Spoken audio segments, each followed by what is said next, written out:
This is Holidays Unbound, Episode 4, The Passover Seder. Welcome back, everyone. I'm Dan Liebenson, and I'm here with my co-host Ruth Magder, and we're really excited to jump with both feet into the subject that we've all been waiting for, the Passover Seder. So, Ruth, it's great to be with you. Great to be here. Yeah, we finally arrived at the Seder, which I think is sort of telling in terms of what we're trying to do with this series, right? Is that I think people often get to the Seder and boom, there they are. And I think that the one thing that I've been thinking about the Seder is like the more preparation in advance, the better the actual experience of the Seder. So hopefully we're exemplifying that here by only getting to the Seder on the late side in our series.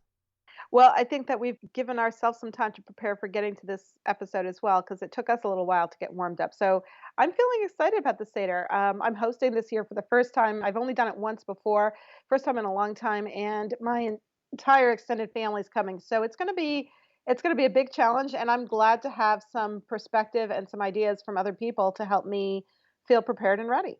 My experience changes every year. This year, for various family-related reasons, actually, my family is going to be split up during Passover. My son and I are going to be in one place, and my wife and daughter are going to be in another place. And so it's a little discombobulating. I don't know. It's going to be different from previous years. So we'll see how we resolve all that. But maybe we'll be able to gather some interesting data and bring it back for next year's Seder. Well, let us know what you end up doing. Yeah.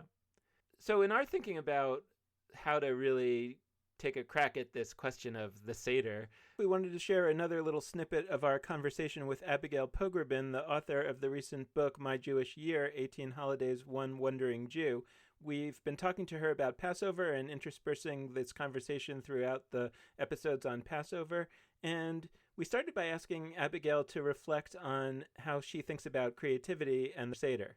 I'm a huge believer in creativity without it being shtick, that the creativity is driven by the learning, by the underpinnings of the holiday itself. So I would say Passover for me is the gold standard for creativity because there are so many opportunities to bring it to life. I am also very aware of mostly requiring everyone at the table to play a part. Not requiring, but asking, because otherwise it becomes an entirely passive experience. And I don't actually believe when people read the Haggadah, they are kind of really engaging with the words that they're reading, unless you take a step back or come at it a little bit differently, a little more actively. The thing that I've been thinking about Passover these days is that basically we're doing it all wrong. I mean, I don't know if this is true or not, but in my sense and in my experience, this idea that we pass a book around the table and read from it doesn't feel right. I've been thinking about it lately as if you invited people over for a dinner party, and instead of serving them food, you just passed around a cookbook and sat around the table reading a cookbook. You know, that's not what a cookbook is for. A cookbook is meant to be used before the meal by the person who's getting the meal ready, and then what the people need to do is actually eat the meal. So what I think is that basically somehow the Haggadah is really there for the Seder leader to read and reflect on and think about how to construct the experience for everybody else. But fundamentally, the experience is meant to be an experience, not a sitting around the table reading. And that ultimately it's supposed to be a reenactment. It's supposed to be the idea that each and every one of us, by the end of this experience, feels like we actually were freed slaves from Egypt. That's at least my basic understanding of what the Talmudic requirement is for Passover, right? That each and every one of us actually feels, not remembers, not has empathy for others, but that we actually feel that we ourselves were slaves that were freed. And then the question is, what follows from that? Well, and I would actually say, to continue your metaphor, it should be people sitting around the table cooking the meal. That is what I hope happens. And then we eat it together. You know, they say that Passover, the Seder, is supposed to be a reenactment. I have so much trouble with that idea. How realistic is that? To reenact the Exodus, all of us in our nice clothes sitting around the table about to eat gefilte fish, it just isn't real. And I don't attempt that. But what I do think is that there has to be kind of greater elbow grease that goes into every step of the Seder. And there are, however many, phases you do. Maybe people don't do them all. Make sure that those things are landing in a place where people can really understand them and talk about them and, frankly, remember them. The Maxwell House haggadah, which has the Maxwell House ads in it all of our lives, or whatever haggadah we grew up with, it is not some fixed, codified, blessed thing.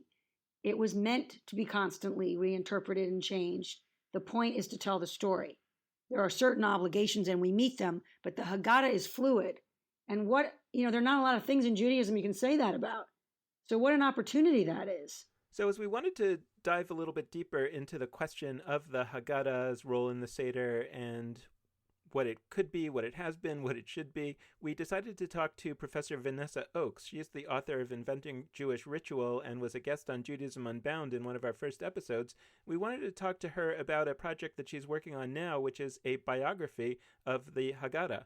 So it really seems like that would be a great place to start. So we asked Professor Ochs to reflect a little bit about the haggadah and its role in the Seder in general and then in America in particular.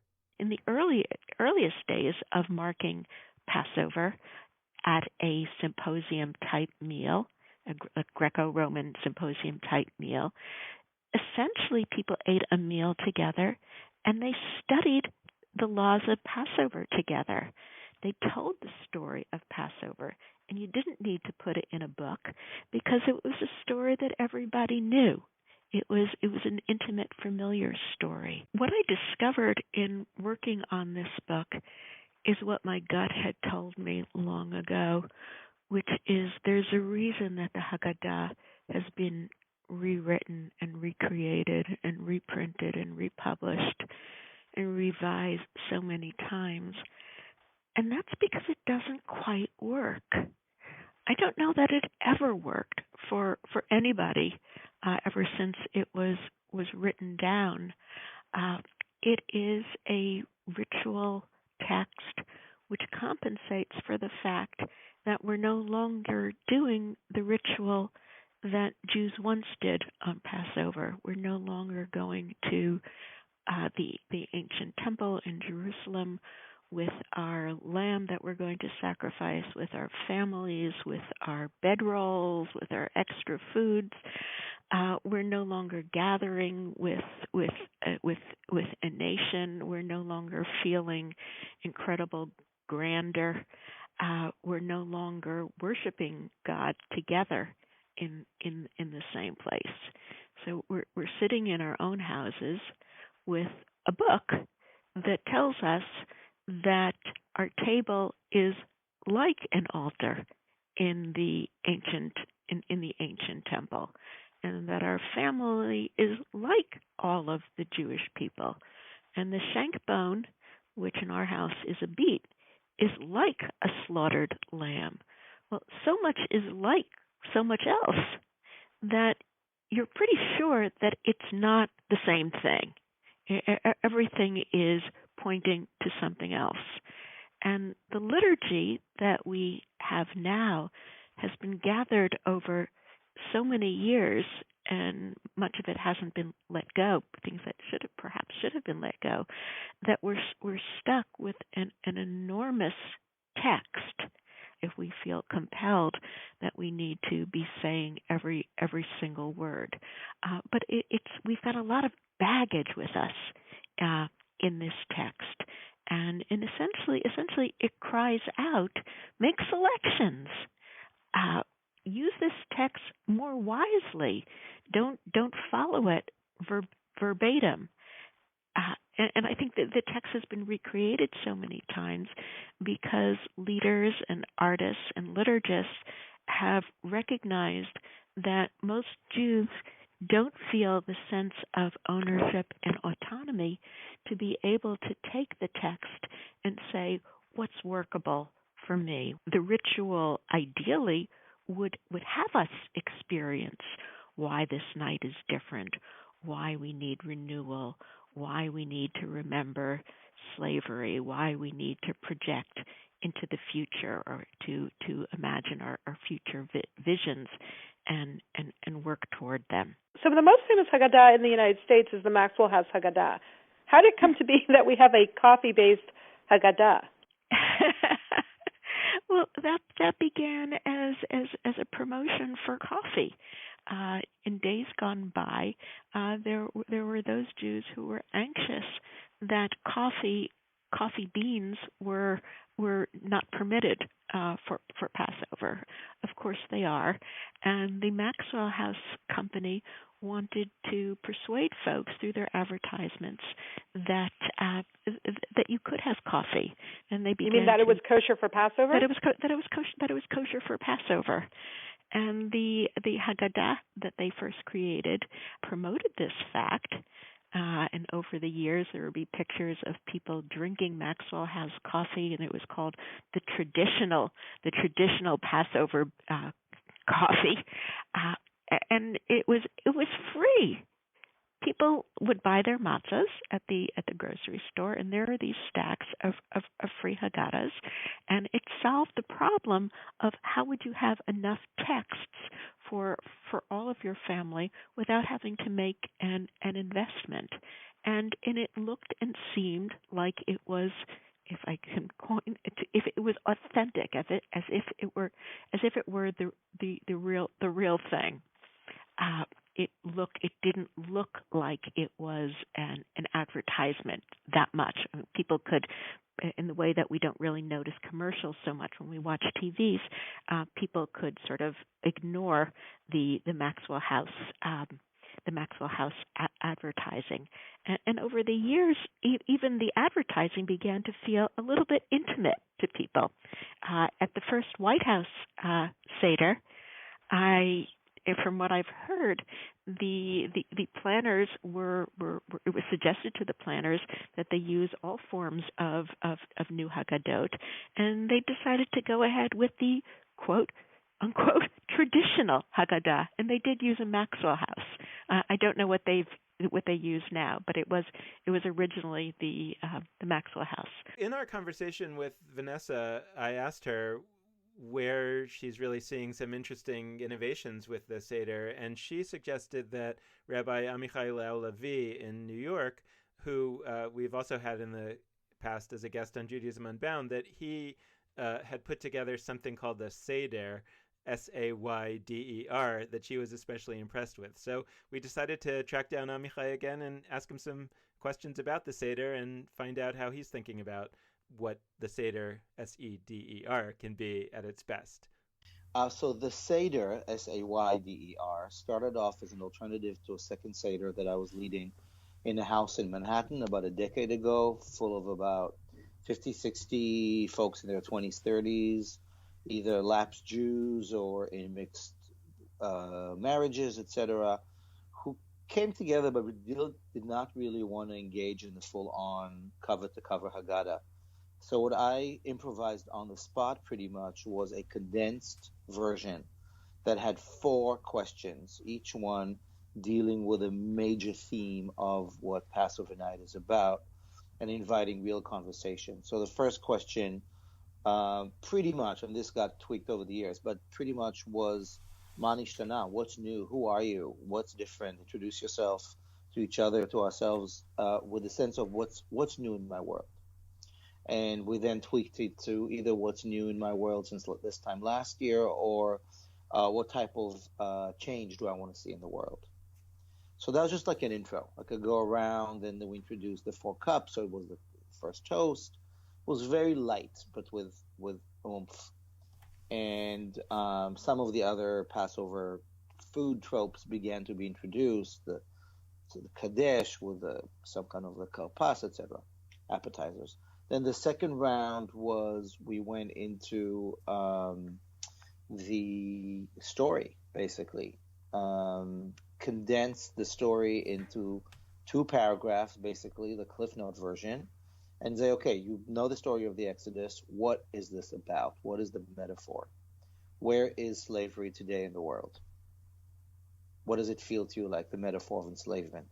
Now, this coming year, sidebar, very different than last year, right? Whoa, we are living the Exodus narrative in ways that who knows how it's going to play out. Mm-hmm. But there's definitely resonance, which was not the case last year. It was very personal, and people would talk about sugar or technology or human trafficking or capitalism or fear, etc.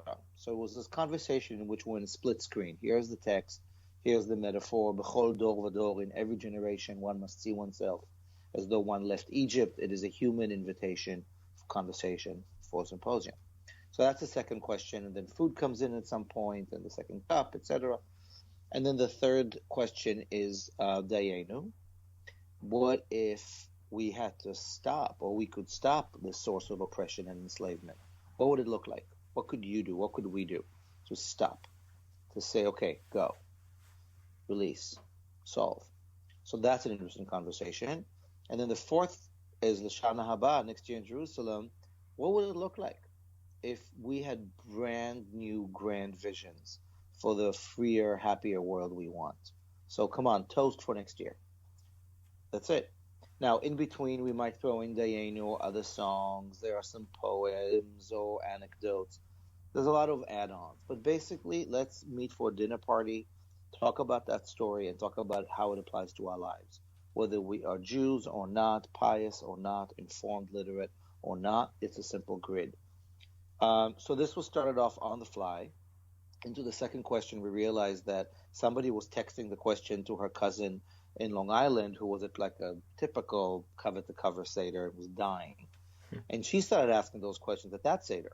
And then someone else started texting. So by the end of the night, it turned out that not only were we in the room, about 50 of us engaged in this conversation, about 10 other living rooms were engaged in these conversations because people were texting them or whatever to other people. So we thought that was great. But the next year, we developed it a little further, and then we did it into Hebrew. And now it exists as an option, whether it's an alternative first or second Seder, or whether it's something that you add on a question or two or three. I've led in the last years quite a few Seders that were either based entirely on this 4-question format or introduced them into longer Seders.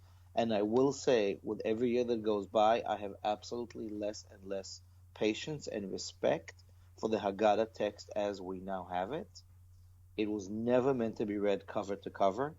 It was always meant to be seen as an anthology, where one picks and chooses the pieces that work best based on who the audience is, what is the age range, etc.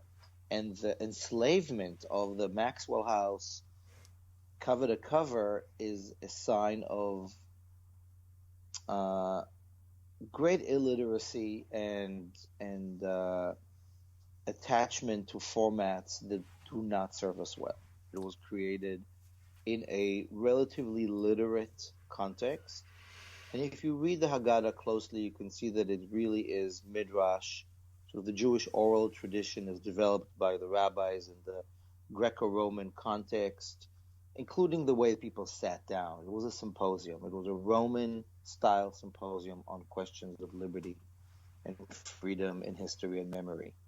And that's powerful. That format is powerful, which is why in my attempts, I retain a lot of the format, a lot of the idioms, some of the questions, some of the stories and quotes from the original context.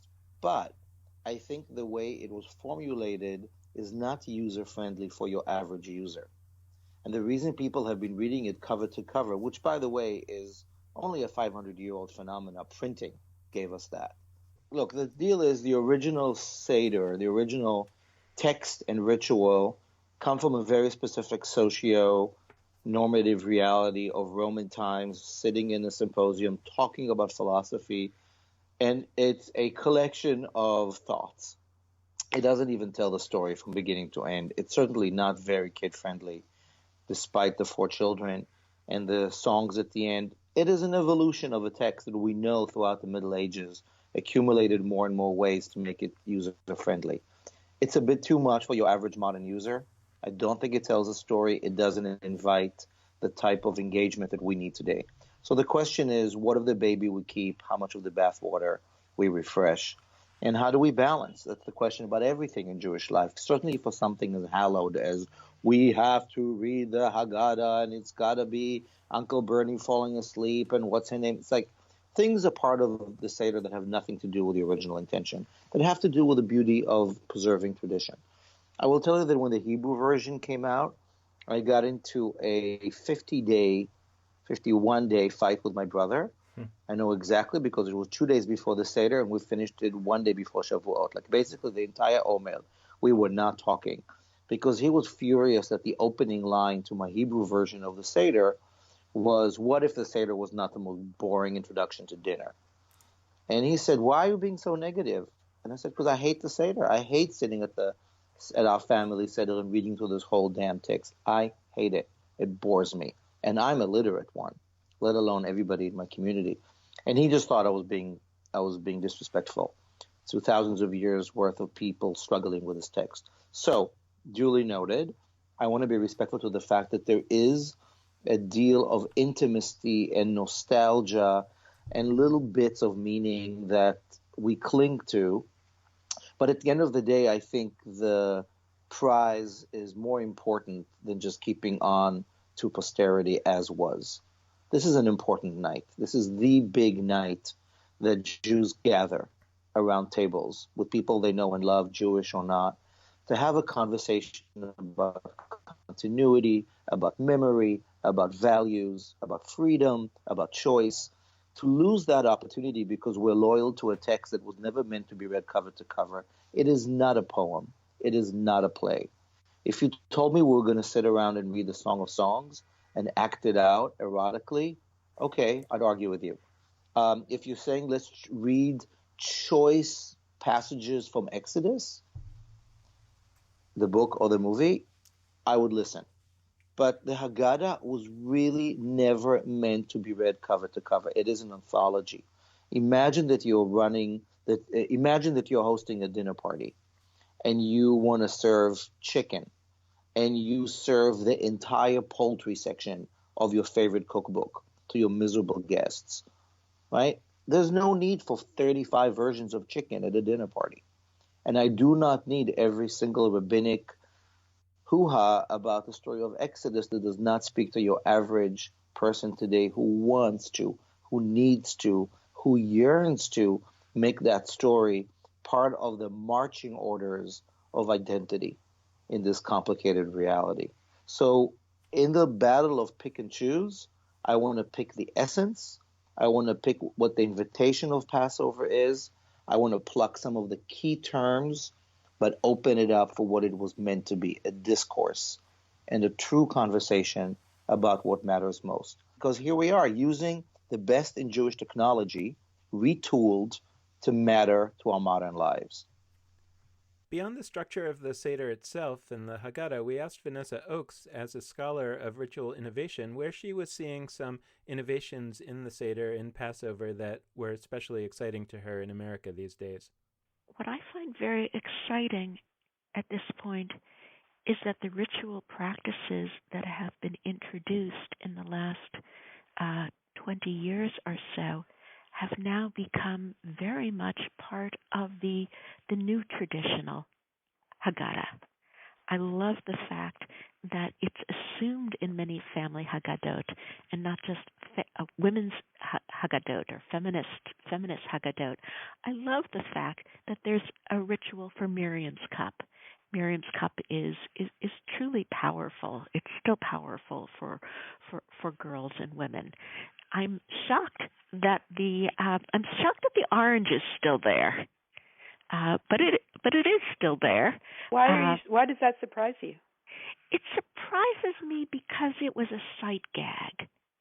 It pointed to a story that never happened of the bad rabbi who said that women belong on the bima as much as an orange does on the Seder plate, which did not happen. It hides the real story of gay women at Oberlin. It hides the real story of Susanna Heschel. As I recall the story, and it's been retold so many times, and I've even told it so many times that I may have some of the facts wrong, but as I recall the story, women at Oberlin heard a story from a Chabad Rebbetzin about lesbians not really belonging in Judaism. And these women had this idea that they would create a Passover ritual in which they put bread on the Seder plate. as if to say, you think we don't belong? Here's bread on the Seder plate. A way of sort of a backward way of saying we do belong. In some ways, a visual comment, not unlike the pink pussy hats that so many women were wearing at the march in Washington, and also the many marches supporting the March on Washington. Susanna Heschel, hearing about this, thought that the bread was really not the right gesture. It wasn't about something that was transgressive. And she came up with the idea of, initially it was a tangerine, and you could spit out the seeds of misogyny.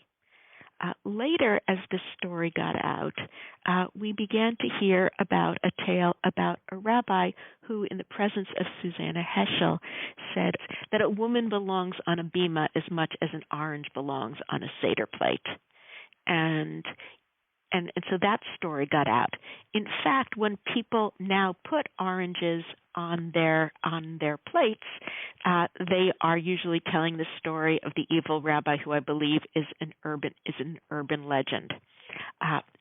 One of the problems with the ritual is from the perspective of gay women, as it became a ritual which stood in for the presence of all women, and the rights of gay women within Judaism, the respect for gay women within Judaism was covered over. It was usurped by being for all women.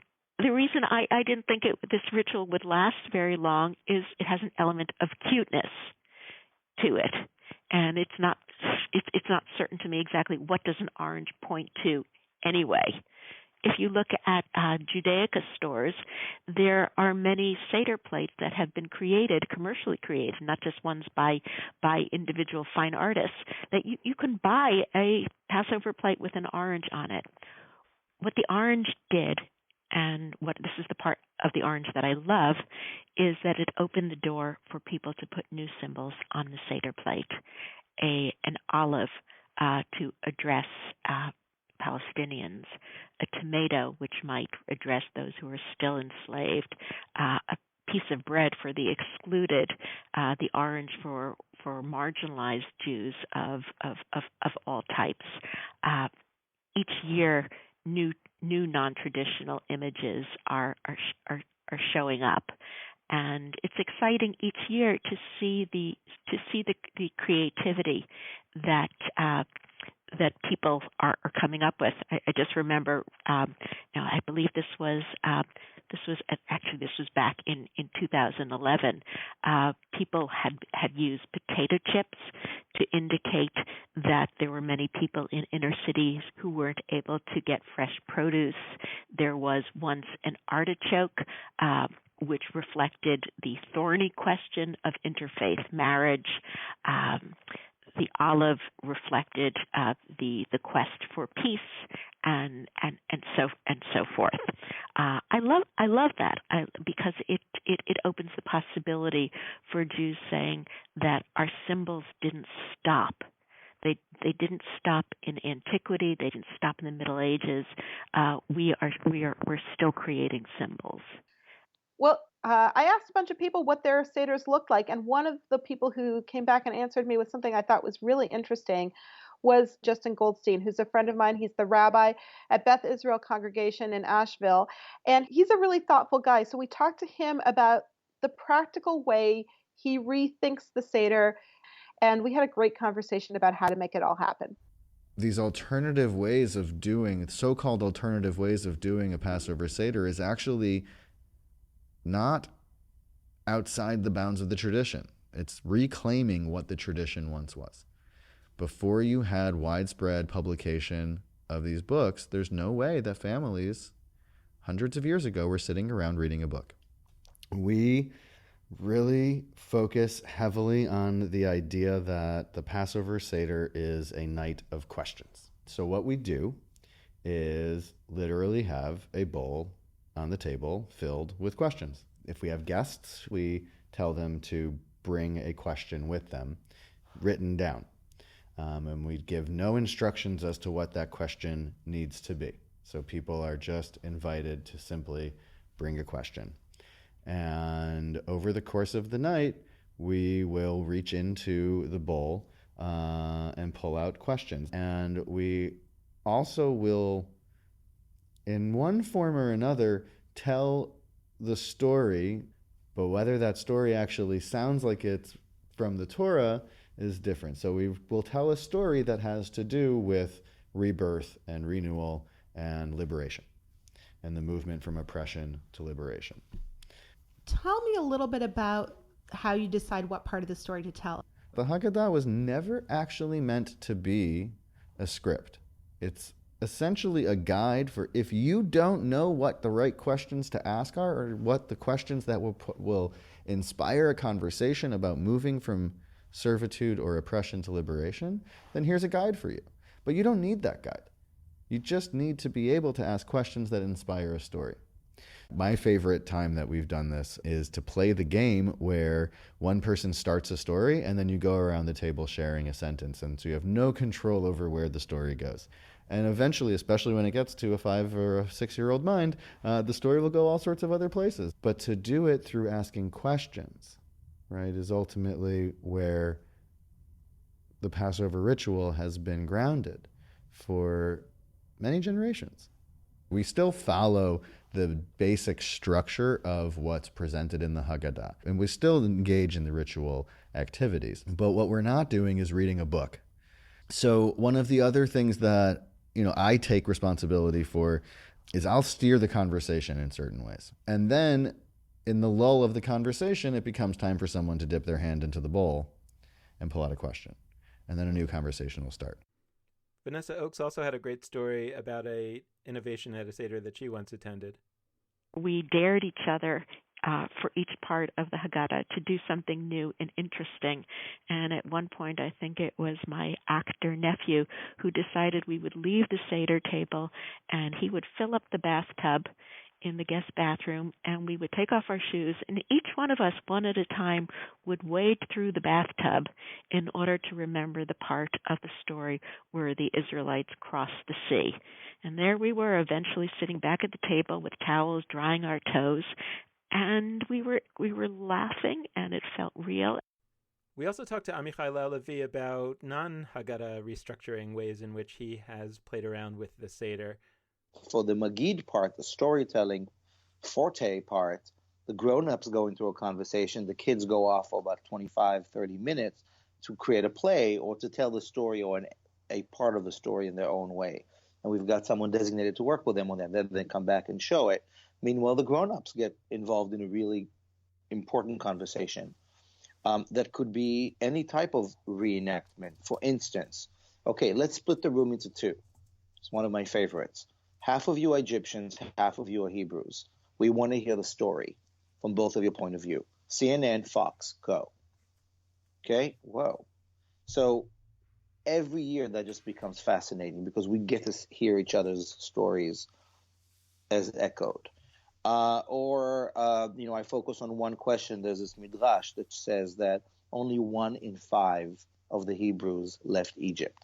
4 out of 5 preferred to have familiar slavery over unfamiliar freedom. Discuss. Where is this today? Rich conversation.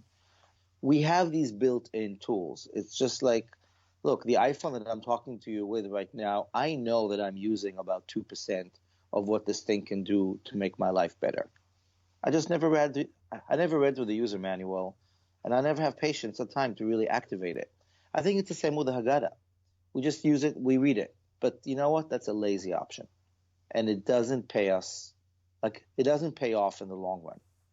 But the metaphor that you used of the iPhone, I want to pursue that a little because I think it's really interesting in that most people who use an iPhone use it the way that you just described, right? They don't really know how to work it. They find an app that works for them and they use that. But there's millions of other apps that they have no idea about and they don't know, right? And the question becomes like, well, what if my apps stop working for me, and I need to figure out how to use this better?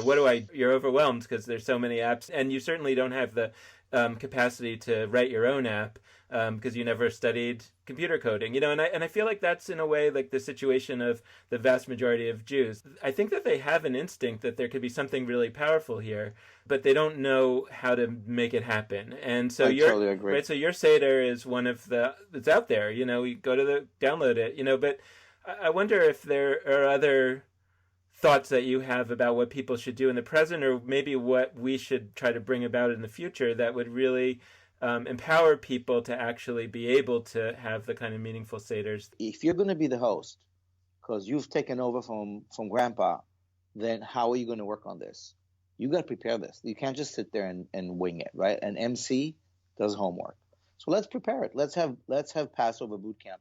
And by the way, the greatest rabbis do it. If you're literate or illiterate, you got to do it. Every year, I do it. I sit down and I say, okay, what is going to make a difference this year? What it could be, if it's good, is that feeling you get when you're at a really great dinner party. There are human connections. You're connecting to a bigger idea than yourself. You're part of something bigger. Human, historical, political, spiritual. Okay, I'm part of something. When I open that door to mystery, I open the door. I, raise my 4th or 8th cup. I've gone through a transformation. Something happens that night. When I've asked questions and talked with people, we've just had a real conversation about one of the biggest issues for human beings.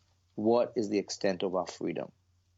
I will just say also, I didn't say that one of the best things we've created for Seder is this afikomen thing, where people, instead of just talking about justice and freedom, we actually collect money around the table, or IOUs, and whoever steals the hafikomen gets to choose which organization that really works for human freedom gets the money. And over the years, we've collected thousands of dollars at Seders that whoever stole the matzah got to go to Human Rights Watch, the Trevor Project, NIF, JNF, you choose it. People chose. So it's a way of really walking our talk and not just being abstract, but thinking out loud. How can we, hands-on this night, do something real for others? We also asked Abigail Pogrebin to reflect on what makes a great Seder, how she tries to make her Seder great after all the research that she's done over the course of writing her book. I do think people are daunted by not being sure they know what to do. I completely sympathize with that. And I don't want to sound like I have all the answers at all. I have some suggestions that are road tested because I've tried them. And because, frankly, I don't want to be bored at my own Seder table. So that's really my bar that's guiding me. It's not so much like I want my kids to know exactly these facts, but I want them to look forward to the Seder itself and not just the meal. And that, for sure, has come to pass. Interestingly, she also focuses on debates as one of the ways to make a Seder great. One of the things that I do, because I believe that Judaism is about debate, and I think also kids especially like a good argument, is that I put under people's plates a position. So, for instance, my nephew Ethan has the position that since Pharaoh's heart was hardened by God, the fact that he kept saying, I won't let your people go, was not entirely his doing. In some way, it's not entirely his fault that he refused to free the Jews if his heart was hardened by another source. And my son, Ben, has under his plate, in a more condensed form, it is entirely Pharaoh's responsibility to free the Jews or not, and he should not be in any way exonerated because God hardened his heart. And they have 2 minutes, 1 minute each, to argue their point. So, they did that at 13 years old. I'm not saying they're gifted kids. They were able to take that position thrown at them and kind of do their best. Similarly, Moses did not want to be the one to go and free the Jews. He actually balked when God told him to do it during the burning bush moment. I have one position being that that's actually the sign of a great leader, one who hesitates to lead. And someone else saying that's actually the sign of a shy, ill-equipped leader, one who perhaps is not the person who should lead us to freedom. So those are very lively moments when people have to engage the text or the story, but it's very active and we're watching it. The other thing I do is something called Speed Magid. The Magid, as you know, is the story. We are supposed to tell the story, which is essentially the Exodus yarn. It's often for people coming at a random time and they don't realize it's a section of the Haggadah that's kind of, you can almost pull out. Instead of reading it, I do a game called Speed Magid. There are two teams in the room. We usually have about 25, 30 people. So two teams, one representative comes forward. There's a little bell like from a game show. And I ask these questions that are just about the story. And people ring the bell if they feel like they know it. And their team can help them. It's kind of like a lifeline if you're struggling. And those questions are, who pulled Moses from the water? Was it Pharaoh's daughter or Pharaoh's wife? That's one of those details a lot of people confuse. I think it's kind of a nice thing to know it, but it's often one that people get wrong. Then there's easier ones like who did Moses bring with him to speak for him because he said that he was tongue-tied. And some people know that it was his brother Aaron and some people don't. But it's a fun way, I think, to learn. And I do think that kids want to rise to participation. They don't want to be the ones who don't know. So from year to year, those questions stay with them and they're able to answer more each time. Those are two of them. I can go on, but they end up being very raucous and fun. Oh, there's one thing I will say. I hope everyone adds to their Seder. I did not invent it. I learned about it from David Wolpe, who's a rabbi in LA at Temple Sinai, or Sinai Temple, which has a large Persian congregation, predominantly Persian Jews. This ritual is that you have a scallion at your plate, and during Dayenu, the scallion becomes the whip of the slave masters, and you whip each other during the chorus, just with the chorus, or it gets too chaotic. But you can imagine how fun it is on both sides of you. You're whipping, you're being whipped. It's a scallion, so it doesn't actually hurt you, but it's one of those great moments of chaos in a Jewish family that actually, I think, even though the song is fun anyway, people really look forward to the scallion flogging in my family now. Of course, it's important for adults to have a great experience at the Seder, and actually I think that it's important for adults to focus on themselves more than they do. But of course, it's also important, and really it's in many ways one of the main goals of the Seder, according to Jewish tradition, that the children have a great experience. So Abigail Pogrebin had some ideas about how to make the children's experience great that are distinct from perhaps how to make the adult experience great. To me, the kids' participation at the Seder is the most important part. And that means not just me coming up with, fun games, but for them to prepare something to teach. And we did this early on, and they rose to it at a very young age. I think we started when they were 6, 7 years old. A 7-year-old can explain the Seder plate. A 7-year-old can explain the matzah. And then a 12-year-old can explain the 4 questions. I mean, dividing up, what I would do is email, here are the blocks, pick your block. You are responsible for just teaching the table, however you want to do it. You can write a rap, you can make a collage, you can do a PowerPoint, you can just speak. But what it did was it made each kid that was coming integral and essential to the Seder itself. It made the kids sit up, pay attention more to each other. And frankly, often what the kids researched, even the parents didn't know. So that's what I would just recommend more than anything, is that it shouldn't just be one leader teaching from on high or leading through the book, but something that engages everyone at the table, because it's everyone's story. We asked Abigail for some concluding thoughts on the Haggadah and on the Seder as she's experienced it and thought about it in writing her book. I think the problem, in some senses, is that the alternative route is teachy and preachy, and that backfires too. So either we are, as a family, just kind of getting through the Haggadah, hitting all the marks quickly and then getting to the meal, and we're so glad to be together, or somebody's trying to kind of add depth and meaning, and it's kind of annoying and, foisting some kind of seriousness and depth that feels forced. I've been in that situation without naming names. And you kind of resist it and you kind of just wish you could go and eat the meal. So finding that balance of making it meaningful without making it medicine, I think is the sweet spot. But I think there's no better holiday to try. And certainly one of the things, forget about the haggadah I put together, which I can send to anybody. I'm just so, happy to share because I've crowdsourced my haggadah from what I think are some of the best, most interesting things. But there is now the make your own haggadah, haggadot.com. There are all these ways that you can kind of make these things your own by drawing on texts, poetry, songs that feel right for your family or your friends or your tradition.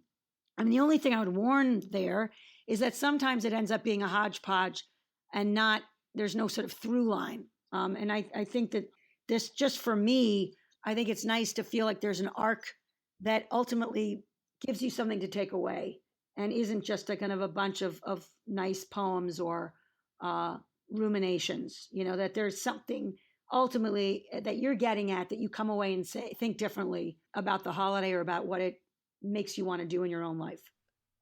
So I think that I'm reaching a kind of turning point in my personal thinking about the Seder and how to play around with it in terms of my own family. For a long time, I have been working on trying to reshape the haggadah. I'm starting to feel like maybe the haggadah isn't where it's at, that somehow we've kind of confused the haggadah for what the haggadah is trying to accomplish. So I'll share some of my own haggadah experiences because I think that maybe there are listeners who still are really interested in kind of thinking in different ways about the haggadah. So, I'm not really sure on a lot of levels if this is ultimately the way to go, but it was something that I was grappling with, trying to make sense of being Jewish and also trying to make sense of being American for me. And for the last few years, I've been working on trying to create a family haggadah that kind of lines up the story of slavery in America and the story of slavery of the Israelites, and certain compares and contrasts that I provide for interesting conversation, such as looking at the Dayenu song where we say, well, if we had only gotten some of the things, half of the things, it would have been enough, right? We would have been grateful, contrasting that with Martin Luther King's I Have a Dream speech where he talks about we'll never be satisfied until justice roll down like waters and righteousness like a mighty stream. The idea that really half a loaf is not sufficient, and really talking about those questions. As I think about it, though, one of the obvious other questions that arises, right, is that not all Jews are not African American, and not all African Americans are not Jews, and yet most Jews are not African American, and most African Americans are not Jews.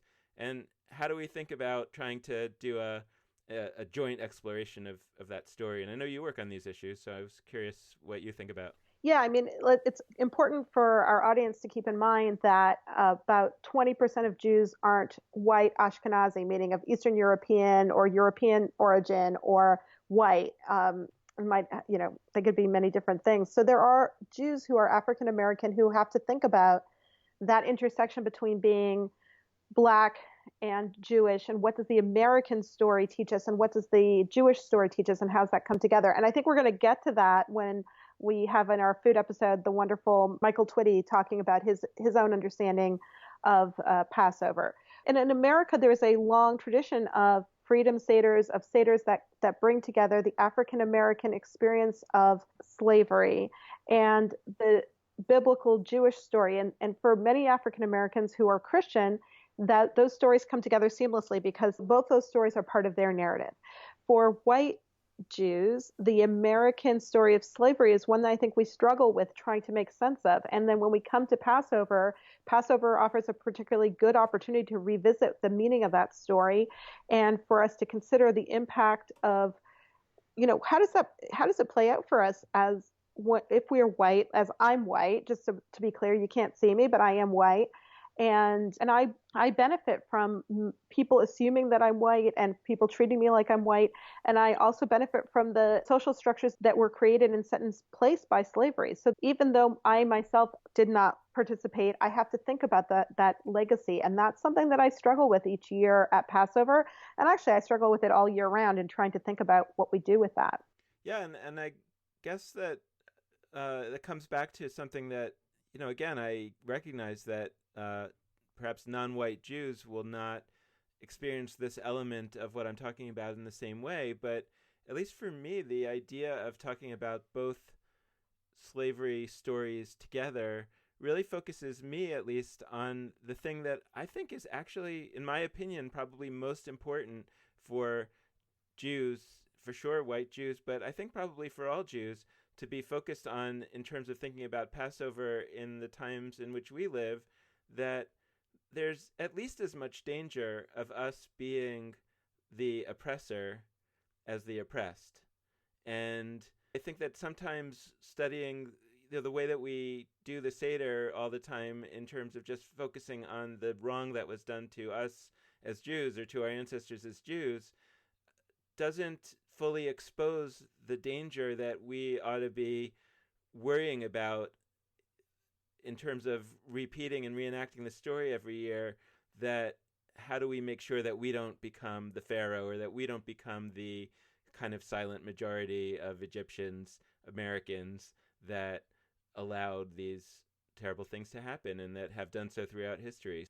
Dan, that's a great question, because I think it's something that I struggle with a lot, and I think a lot about in terms of every group, even groups that are oppressed or not as empowered, have hierarchies within them.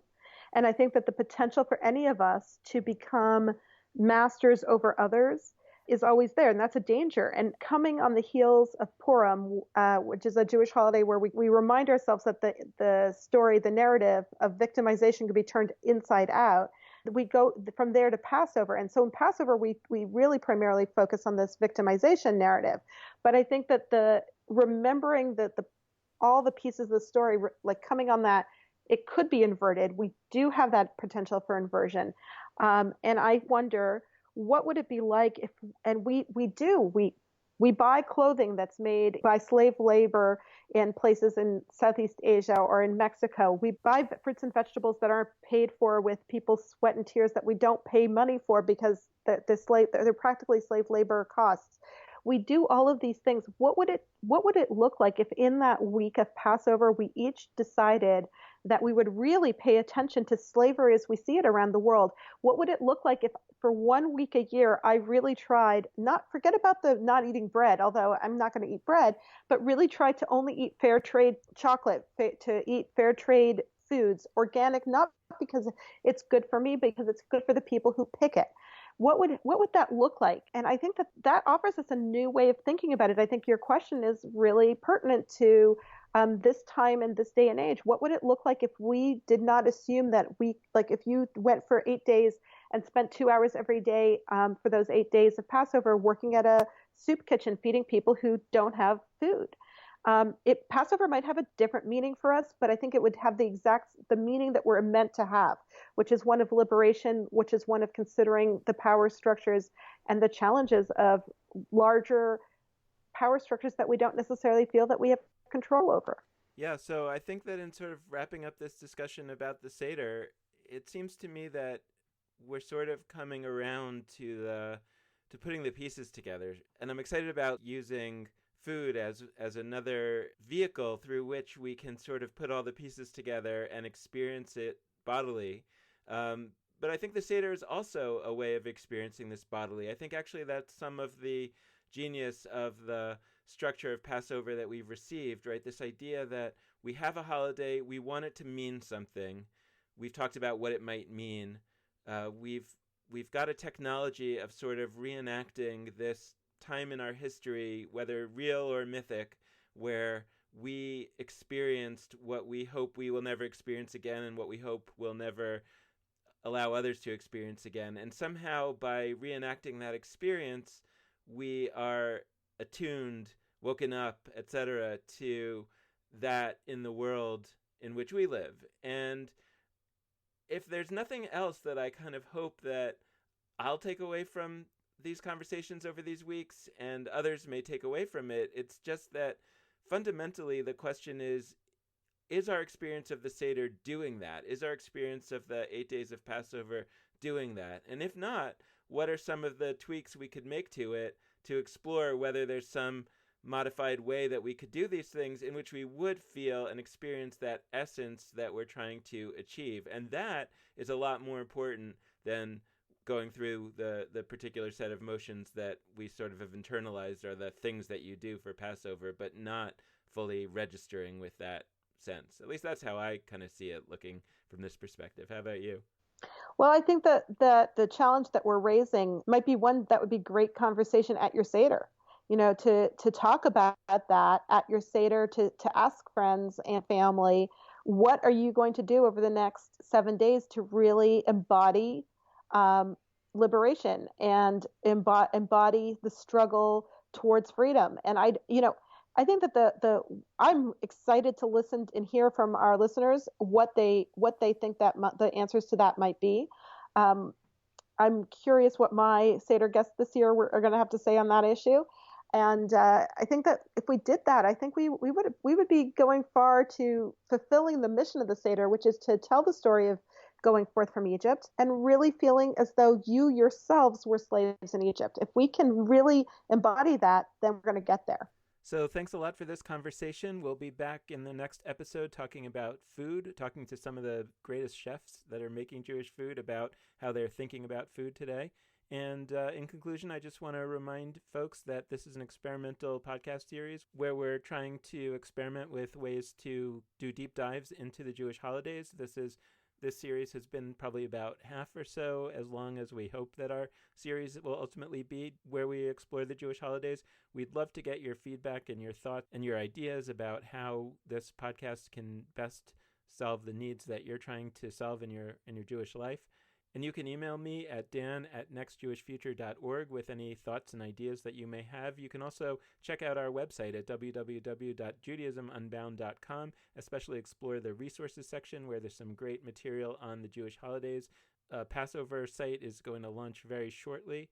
And you can also make a donation there at www.judaismunbound.com/donate. We really appreciate donations. We really need your donations in order to make this podcast what we really hope that it can be. We have said it before. We realize that we're going to have to do a lot more editing on this podcast than we do on Judaism Unbound in order to make it the kind of great exploration and have many voices like we want it to be.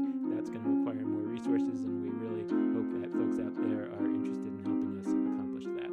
So Ruth will be back again with our episode on food, which frankly we could only do with you as a co-host because I don't know anything about it.